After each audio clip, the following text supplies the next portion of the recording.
বহরমপুর শহর এক ঐতিহাসিক শহর। এই শহরের আনাচে কানাচে ঐতিহাসিক নিদর্শন দেখতে পাওয়া যায়। তেমনি বহরমপুর শহরে ঐতিহাসিক মাঠ হলো ব্যারাক স্কোয়ার ময়দান।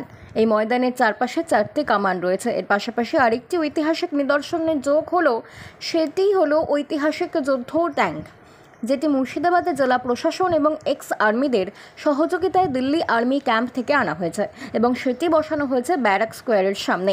বহরমপুর পৌরসভার উদ্যোগে ব্যারাক স্কোয়ারের চারিদিকে সৌন্দর্যায়নের আগে করা হয়েছিল।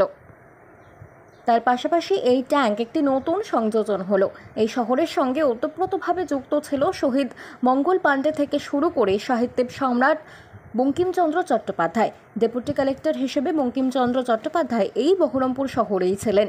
এই মাঠের চারপাশে ছিল ইংরেজ সিপাহীদের থাকার ব্যারাক। তার থেকে ব্যারাক স্কোয়ার এই মাঠের নাম হয়েছে বলে জানা গিয়েছে। এখান থেকে সিপাহী বিদ্রোহ শুরু হয়েছিল। আর ঐতিহাসিক ট্যাঙ্ক আরও ঐতিহাসিক এবং ঐতিহ্যের সাক্ষী থাকবে এই শহরে।